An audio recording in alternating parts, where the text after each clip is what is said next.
Donc aujourd'hui, on va parler de La chèvre et le chou par Dominique Lamontagne puis Jean-François Dubé. Donc c'est un débat entre un artisan fermier et un militant vegan. Donc l'artisan fermier c'est Dominique Lamontagne et le militant vegan c'est Jean-François Dubé. Donc je vais vous lire le troisième de couverture. Juste avant, je vais vous dire le nombre de pages. On est sur environ 275 pages. Donc chez Éco-Société. Donc, dans le coin gauche, un artisan fermier, dans le coin droit, un militant vegan. Entre les deux, mille et une questions âprement débattues. Comment évaluer les conséquences de nos choix alimentaires sur les écosystèmes, sur les animaux, sur les humains? Est-il moral d'exploiter pour leurs œufs, leur lait ou leur force de travail et de tuer pour leur chair, leur peau ou leur fourrure des êtres dotés de sentience? Cette capacité à ressentir, à percevoir et à être conscient. Adopter un régime alimentaire vegan permet-il d'être en bonne santé et de sauver la planète? Quel type d'agriculture est le plus susceptible de maintenir l'équilibre de la Terre? Que disent la science et la philosophie sur ces sujets? Très critique de l'industrie agroalimentaire, mais aussi très perplexe devant les actions posées par les militants de la cause animale, Dominique Lamontagne a voulu engager un dialogue avec un militant vegan afin d'approfondir les enjeux liés à l'alimentation et à l'avenir de notre agriculture. Sous forme d'échanges épistolaires, il croise le fer avec Jean-François Dubé sur l'antispécisme, le véganisme, autour de trois grands thèmes. Donc, tout le livre est abordé, c'est des lettres en fait, des échanges de lettres, et ils sont regroupés autour des trois thèmes suivants, donc l'éthique, la santé et l'environnement. Mais entre la paysannerie omnicole, donc ça c'est la paysannerie que défend Dominique Lamontagne, et le véganisme éthique promu par Jean-François, les points de vue semblent irréconciliables. Si le repas entre les deux comparses est impossible, le débat, lui, est bien substantiel et ne manque pas de mordant. Donc, juste peut-être pour identifier les deux personnes, donc Dominique Lamontagne, probablement que vous le connaissez. J'ai déjà fait le troisième de ses livres dont je parle. Et il est très connu au Québec là, pour l'autosuffisance alimentaire, puis c'est également un militant en termes de paysans, en termes d'agriculture paysanne. Donc, il vit avec sa famille à Sainte-Lucie des Laurentides et milite en faveur d'une omniculture responsable. Il est l'auteur de La ferme impossible dont je vous ai déjà parlé et de L'artisan fermier dont je vous ai également déjà parlé. Jean-François Dubé est un militant vegan détenteur d'une maîtrise en sciences politiques à l'UQAM sur les liens entre les idées des mouvements animalistes et environnementalistes. Donc, les deux, en fait, c'est Dominique Lamontagne qui a communiqué avec Jean-François Dubé pour savoir s'il acceptait de faire un échange, un débat sur ce qui a donné ce livre-là, dans le fond, sur les enjeux qui sont les suivants. Sur le véganisme et l'éthique, la santé et l'environnement. Donc, peut-être juste mon opinion globale, je vous dirais que pour moi, c'est évident que c'est Dominique Lamontagne qui a gagné l'échange. Pour plusieurs raisons, mais vraiment, celle qui est centrale, celle qui est, à mon avis, le coup de massue, c'est le fait que Dominique Lamontagne, lui, produit une partie de sa nourriture, si ce n'est une grande partie. Tandis que Jean-François vit dans un appartement à Montréal et ne produit absolument rien. Lorsque Dominique Lamontagne va lui demander quelles sont ses habitudes de consommation, est-ce qu'il a un animal domestique, il va essayer de comprendre son mode de consommation, ses habitudes. Jean-François va tout simplement esquiver, il n'en parlera pas. Donc, on a quelqu'un qui participe à sa survie et un autre qui veut un modèle, mais qui ne veut pas y participer. Juste pour ça, pour moi, je veux dire, le combat est fini. On sait qui est le vainqueur. Donc, juste pour vous lire un extrait, 221 de Jean-François, il dit dans ta dernière lettre, tu me fais remarquer que j'ai pas beaucoup parlé de mes habitudes de consommation. C'est effectivement le cas car je ne crois pas que ce serait pertinent pour appuyer mon propos. Donc lui, il dit que dans le fond, plutôt que se baser sur des témoignages, je préfère utiliser des preuves scientifiques et des études d'experts pour défendre mes idées.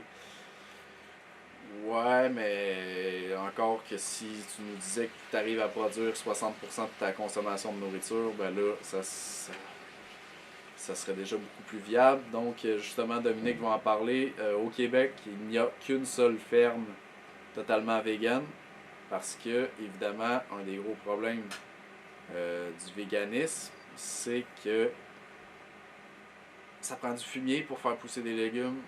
Fait que dans le fond, oui, tu peux manger plein de légumes pis tout, mais ils sont une résultante des interactions de fermes qui n'entrent pas dans les principes du véganisme, donc ils font de l'exploitation animale. Et ça rend un système mondial, même local, entièrement vegan, vraiment compliqué. Puis, ben, c'est ça, on a juste une seule ferme au Québec qui est entièrement vegan. Je me suis pris une note.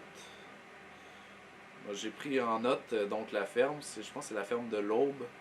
Je vais vous mettre en dessous. Ils sont assez loin de moi, par exemple, de chez moi, mais j'essaierai d'aller voir parce que je trouve ça très pertinent. Des gens qui sont actifs, qui ont des valeurs, qui les mettent en application. Ça, je trouve ça éminemment respectable. Puis ben, je suis curieux de voir comment ils procèdent, c'est quoi les enjeux, les productions, etc. Mais bref, c'est sûr que ça m'intéresse d'aller voir ça s'ils sont eux aussi intéressés. Je vous dirais que grosso modo, même vous pourriez commencer par pas la conclusion, mais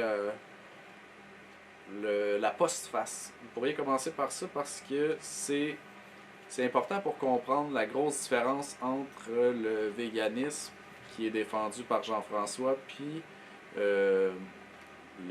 la ferme omnicole qui est défendue par Dominique. Parce que, en fait, c'est deux catégories éthiques qui s'opposent, puis c'est souvent le cas dans notre société.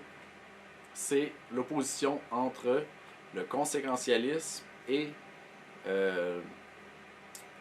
la morale déontologique ou celle qu'on appelle universelle.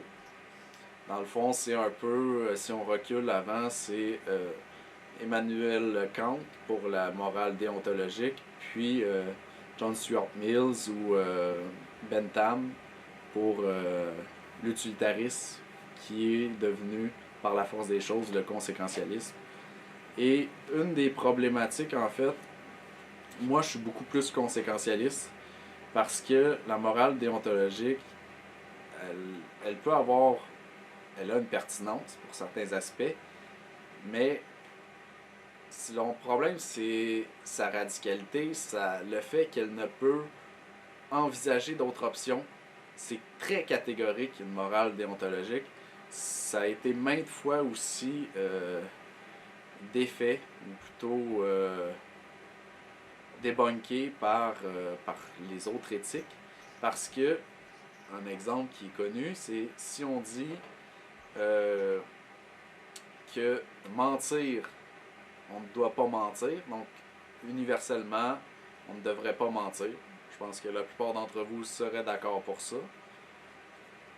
Donc si on dit personne ne doit mentir, là on est sur une morale déontologique. Maintenant, si on l'intègre, cette morale-là, l'exemple qui est le suivant, c'est Deuxième Guerre mondiale, les SS cognent à ta porte, il y a des Juifs cachés dans ton sous-sol, qui sont très bien cachés. Ils sont cachés là, et là, le SS te pose la question suivante. Est-ce qu'il y a des Juifs dans votre maison? Et là, avec une morale déontologique, ben, tu devrais de dire oui, ils sont cachés dans le sous-sol. Mais une morale conséquentialiste, je dirais non. Mentir deviendrait une option. Mentir, en fait, serait la meilleure option si tu veux pas qu'il arrive des atrocités à ces gens-là. Donc, le déontologique, c'est pertinent, surtout pour les ordres professionnels. Mais, puis si on veut l'attribuer à l'ensemble de la planète, là, Pour moi, ça fait absolument pas de sens. Donc, c'est le propos que défend en fait Jean-François, c'est qu'on devrait vivre. Donc, il ne veut pas donner d'échelle de temps, évidemment parce que tu peux pas essayer d'envisager ça. Mais lui, il est prêt à demain matin, on met uniquement de la nourriture végane dans les écoles, dans les CHSLD, dans les hôpitaux, des endroits vraiment charnières où est-ce que tant pour le développement que pour la fin de vie. Donc des endroits qui sont quasiment les plus à risque selon moi. Et il mentionne aussi qu'au Québec, ben en fait, il va dire que c'est pas tout le monde qui devrait être vegan. Certaines personnes pourraient en être exemptées, si on veut. Donc, certaines situations par la nature du climat, comme on pense aux populations inuites, par exemple. Mais la réalité, c'est que juste au Québec, si tu essaies de le penser en termes de climat, de devenir vegan, ça me semble totalement une absurdité. En fait, elle va être basée sur la mondialisation. Puis, ben, on a aussi ça comme opposition, c'est que Dominique Lamontagne n'est pas favorable à la mondialisation. Pour lui, l'important, c'est une consommation locale, une souveraineté alimentaire. Et ben, Jean-François, lui, tout au contraire, on va faire venir du stock des pays étrangers. Tant qu'on ne tue pas d'animaux, c'est correct. Fait que ça, c'est ça. Mais on peut revenir sur quelques termes que j'ai trouvé intéressants. Donc l'échange est globalement très intéressant. C'est sûr que, surtout au début, on a des dialogues de sourds un peu. Il va y avoir des oppositions d'études. On se rend compte que les études, on peut faire dire pas tout ce qu'on veut à une étude, mais on peut prendre les études qui nous intéressent, qui confirment ce qu'on pense. Donc c'est un peu ça des deux côtés. Ils vont démonter leurs études. C'est plutôt drôle en fait. Donc on va feuilleter un peu là, les extraits, les choses que j'ai trouvées intéressantes. Donc on va aller tout de suite à la page 115. Donc à la page 115, c'est Dominique Lamontagne qui écrit. On est sur le thème de la santé et on parle des nutriments. Donc un des problèmes aussi qui, contrairement à ce que tu sembles suggérer, en proposant que de tels enjeux métaboliques puissent être admis comme facteurs de santé d'un individu, cette approche réductrice à la santé ne tiendra qu'à la bonne combinaison de nutriments, montre bien l'incapacité profonde de plusieurs professionnels de la santé à considérer celle-ci dans son contexte de toute étendue, donc physique, mentale et psychosociale. Donc, Jean-François, dans le fond, amenait que ça prenait une bonne combinaison de nutriments pour que le véganisme soit efficace en termes de santé. Mais le problème, c'est qu'on s'appuie uniquement sur la combinaison de nutriments. Puis, ben, de toute façon, on le sait, là, les problématiques qui peuvent être en cause lorsqu'on a un régime vegan. Donc, ça nous prend beaucoup de... Donc, ça prend de la vitamine B12, il me semble. C'est ça le bon terme, je pense.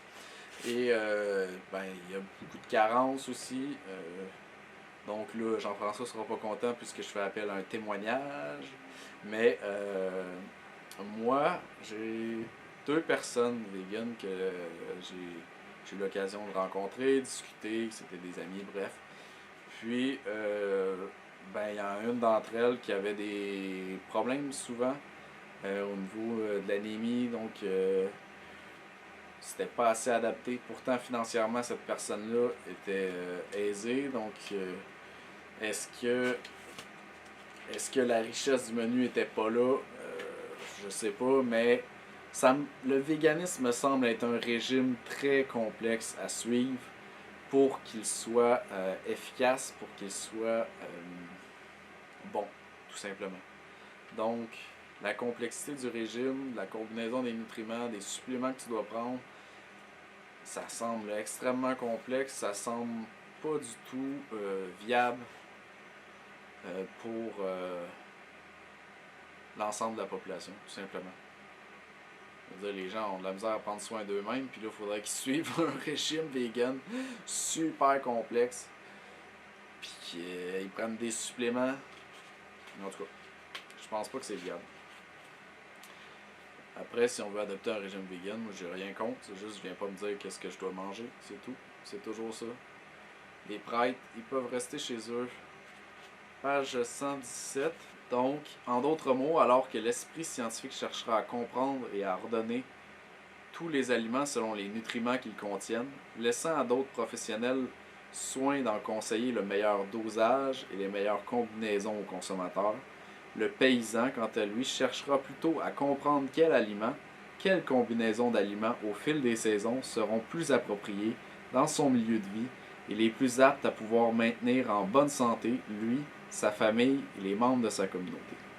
Donc on est dans un esprit local, on est dans un esprit d'autosuffisance, puis d'adaptabilité. On n'a pas le choix de manger de la viande dans ce temps-là. Je veux dire, c'est... Moi, je pourrais pas ne pas manger de viande. Je pourrais pas envisager ici, chez moi, essayer d'adopter un régime vegan en autoproduction. Ça me semble très laborieux. Et puis, en fait, le meilleur argument, selon moi, pour le véganisme, c'est la sentience des animaux. Donc, puis au début, ils vont en parler au niveau éthique.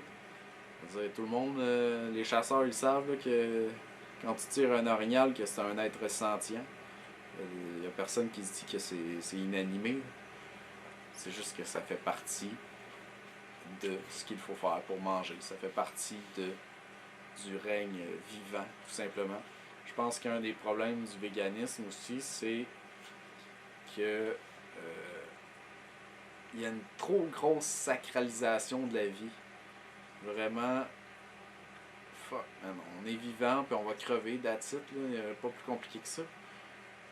J'ai des oies, je vais les tuer pour les manger, un jour je vais crever, puis on va m'enterrer dans un trou. Sans sac. Sans crisse. Il y a trop une sacralisation de la vie, puis ça, c'est... Tu sais, il faut que ça soit respectable, il faut que ça soit fait dans des bonnes conditions, mais du vivant, ça finit par crever, puis c'est tout. Pas, ça crève pour des raisons ou pour d'autres. L'essentiel, c'est de le faire dans les bonnes conditions. Si on n'est pas à l'aise avec ça, ben oui, on peut devenir vegan, il n'y a pas de problème. Mais de dire que tout le monde doit l'être, ça c'est un autre aspect qui fait pas de sens pour moi. Parce que moi je dis pas, je dirais jamais à Jean-François mange de la viande, m'en fous. Mange-en du tofu, des légumes, tout ce que tu veux, des céréales, sans tape. Puis ça, ben c'est ça, c'est un problème aussi. Un aspect sur la sentience, il va utiliser le terme, dans le fond, il va faire la comparaison malsaine de un enfant handicapé avec un cochon. Parce qu'il y aurait le même niveau de sentience, le même niveau de conscience, si on veut, la même, comme si on veut, intelligence. Ben, selon ces termes-là, ben, on devrait manger aussi des enfants. Si on est capable de manger un cochon, ben, on pourrait manger aussi un enfant. Tu sais, c'est complètement absurde. Ça... Juste, what the fuck, man? Ça veut dire, en fait, que si... puis il va en parler de la métaphore du train. Donc, la métaphore du train, c'est souvent utilisé en termes éthiques. Donc, tu as un train sur une rail. Il y a deux... tu as la direction, là, bref, l'aiguillage. Ouais, l'aiguillage. Et tu as un dilemme. Tu dois, dans le fond, bouger ton aiguillage. Puis, il va arriver les conséquences donc, qui sont énumérées. Donc, par exemple, souvent, il y a un médecin qui est là, une sommité, on va dire, en termes de cancer pour je sais pas quoi. Puis là, tu as 4 individus lambda, là, travailleurs, là, t'en fous un peu, tu sais. Et là, qu'est-ce que tu fais? Est-ce que tu y vas pour écraser le médecin parce que tu considères que 4 vies en valent plus qu'une seule? Ou est-ce que tu vas écraser les 4 travailleurs parce que tu considères que le médecin va sauver plus de vies? Puis là, ben, dans le fond, ce qui est important, c'est plus la logique derrière, plus que la décision en tant que telle. Mais pour cet aspect-là, ben, tout simplement, si, dans le fond, on met, selon ce qu'il a dit, là, si on installe une personne vegan à l'aiguillonnage et, d'une part, on a 5 cochons et l'autre, un enfant handicapé. Donc, on lui dit, en fait, tu dois choisir, le train s'en vient, il faut que tu fasses le choix. Ben, la personne, ce qu'elle va faire, en fait, le vegan, c'est qu'il, probablement, il choisira pas. Même si on met juste un cochon, il choisira pas. Il voudra pas choisir, comme laisser le choix au hasard, si on veut, donc pile ou face. Parce que, au niveau de la sentience, il n'y a pas de différence entre les deux. Ça veut dire que le train, il pourrait écraser l'enfant handicapé, puis, ben, dans le fond, il avait le même niveau de conscience qu'un cochon. Ça veut dire, moi, c'est clair que j'écraserais le cochon. M'en fous. On essaiera de récupérer ce qu'on peut dessus. Mais je sais pas vous, qu'est-ce que vous feriez, mais pour moi, ça semble évident. C'est comme si on refusait d'accorder de l'importance à l'humain par rapport aux autres animaux. C'est clair que c'est différent, un humain, comparativement à d'autres animaux. Dominique Lamontagne en parle, justement, il va y aller... donc lui, il parle de l'instinct paysan, donc il va rapporter des faits qui arrivent chez lui. Donc notamment au niveau de l'abattage de ses cochons. Donc les cochons, ils viennent manger, il leur met une mangeoire et il va tirer à bout portant le cochon qu'il a décidé d'abattre ce jour-là. Puis les autres cochons, ils continuent de manger. C'est pas pareil comme un humain, là. Je veux dire, un humain, quand même au Black Friday, il y en a un qui tire un autre, là. Je peux te dire que les autres vont partir, là. Ils vont pas continuer à essayer d'acheter des télévisions, là. Ils vont juste comme se pousser en courant, là. Mais bon, ça a l'air que c'est des êtres sentients. Moi, je ne savais pas que les cochons étaient des êtres sentients. Donc, bref, c'est ça. Je trouve que du côté du véganisme, il y a beaucoup d'absurdités qui sont difficilement justifiables. Puis en fait, le seul point fort, c'est le fait de ne pas tuer des animaux. Donc, je comprends pourquoi on voudrait ne pas en tuer. Le problème, ben, c'est que il y a beaucoup de gens qui vont en tuer pour manger, puis que ça fait partie du règne animal, si on veut. Donc, c'est parce que, aussi, une des problématiques, à mon avis, en fait, c'est que le véganisme, en ce moment, est basé beaucoup sur le sentient des animaux, mais pas encore des végétaux. Puis ça s'en vient. Les études scientifiques, là, ça s'en vient de plus en plus. Il va sortir des études, puis on va se rendre compte que les carottes, quand tu les coupes, il se passe quelque chose. C'est certain, c'est tout du vivant. Puis là, ça va être de justifier ça après. Donc moi, je pense qu'en fait, le véganisme, il en reste pour peut-être 10-20 ans. Puis après ça, cette mouvance-là, peut-être qu'elle va rester, mais en tout cas, il va y avoir une autre mouvance qui va être davantage axée vers la nourriture totalement artificiellement produite. Donc en laboratoire ou pour éliminer que ce soit des pilules, se nourrir uniquement avec des suppléments, mais pour éliminer en fait toutes les interactions ou toutes les formes d'exploitation avec les animaux, puis la sentience, parce que c'est sûr que ça va s'en venir ça, qu'il se passe quelque chose dans les plantes lorsqu'on les coupe, lorsqu'on les enlève du sol, et je pense que ça s'en vient. Donc je pense que le véganisme, en fait, ou certainement une partie du véganisme, va migrer vers une laboratorisation, si on peut le dire. Aussi, Dominique Lamontagne va mentionner l'évaluation, le fait qu'on a très peu d'études qui nous montrent, en fait, sur la santé, euh, des personnes véganes de la naissance jusqu'à la mort. Donc ça, des études sur des gens qui mangent de la viande, des gens qui ont, ou même végétariens, il y en a beaucoup. Par contre, au niveau du véganisme, il n'y en a pas ou peu. Et en fait, c'est que Jean-François va toujours se justifier par, souvent en tout cas, par l'exception qui fait la règle, si on veut. Donc, pour dire que c'est viable, que c'est même en santé, il va citer des gens qui sont encadrés par des nutritionnistes, donc des sportifs de haut niveau, des choses comme ça. Puis, il va toujours attaquer aussi l'agriculture industrielle. Puis, c'est pas du tout ce que défend Dominique. Donc, à chaque fois, Dominique va dire qu'il défend pas cette agriculture-là et qu'il veut défendre l'agriculture paysanne, omnicole, locavore. Et donc, lui, son cheval de bataille, c'est pas qu'on doit manger du Big Mac, là, des Big Mac, puis de la nourriture comme ça, du fast-food ou peu importe. Son cheval de bataille, c'est qu'on doit manger de la viande qui est produite locale. En fait, on doit manger de la nourriture qui est produite locale, point.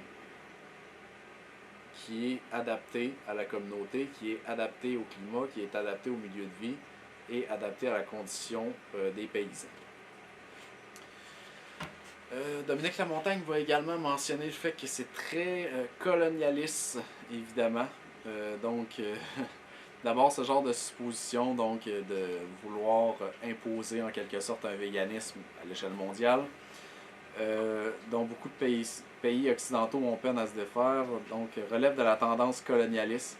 En effet, il n'appartient pas à ceux qui habitent les milieux les plus riches et disposent des technologies et des économies les plus avancées de décider le sort des milliards de paysans qui habitent, selon une vision occidentalisante du monde, des milieux plus défavorisés.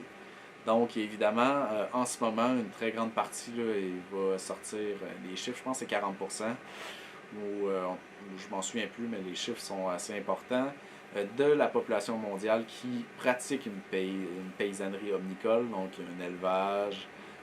On parle aussi des rizières en Chine, en Asie. Donc, les rizières, là, un problème pour le véganisme, c'est qu'il y a des rizières, il ne faudrait pas qu'il y ait de poissons avec le riz. Le problème, c'est que ça apporte 2 fois plus de nourriture, ça fait de l'engrais, ça nettoie les insectes, etc. Donc, bref, c'est pas à nous de décider pour eux qu'est-ce qu'ils doivent faire eux. C'est évidemment un colonialisme éthique, puis on n'a pas d'affaire là. Un point également que je trouve très révélateur aussi, c'est qu'à un moment donné, Jean-François va dire, en fait, Dominique va lui demander, comme s'il produit sa nourriture, s'il est actif dans son processus qui fait sa survie, si on veut, dont dépend sa vie. Et il va lui rétorquer que probablement que le mécanicien trouve que tout le monde devrait connaître plus de mécanique. Lui, sa formation, c'est plus en politique, donc lui, il trouve que les gens devraient en connaître beaucoup plus en matière de politique et d'éthique. Mais le problème, c'est que le mécanicien, le politicien, l'avocat, tout ce que tu veux, mange. Donc, on devrait tous en premier s'intéresser à la consommation de nourriture parce qu'on a besoin d'un agriculteur 3 fois par jour, d'un politicien, il y en a beaucoup qu'on n'aura pas de besoin, des mécaniciens, c'est sûr qu'on en a besoin, mais moi, mon mécanicien, je vais le voir peut-être 4 mois ou lorsqu'il y a un bris, je ne vais pas le voir si souvent que ça. Par contre, je mange 3 fois par jour. Donc, de vouloir se justifier, en fait, sur le fait qu'on ne s'intéresse pas soi-même à la production de la nourriture, de cette façon-là, me semble totalement absurde, surtout quand on veut qu'il y ait un changement planétaire, qu'il y ait un changement mondial dans le système, dans le mode d'alimentation. Je pense qu'il faudrait d'abord mettre ses bottines et prouver que ce système-là marche. Donc, bref, ça c'était mon opinion un peu tricotée, si on veut. Sur le livre, j'ai trouvé très pertinent. C'est sûr que je dirais pas confrontant parce que je trouvais pas que les arguments étaient très bons au niveau du véganisme. Par contre, je trouvais que ça apporte de la réflexion. Puis, ben, c'est sûr que le repas est irréconciliable entre les deux. Mais si le débat entre le véganisme et la paysannerie omnicole vous intéresse, ben, ce livre-là est très bon pour ça. Bonne lecture.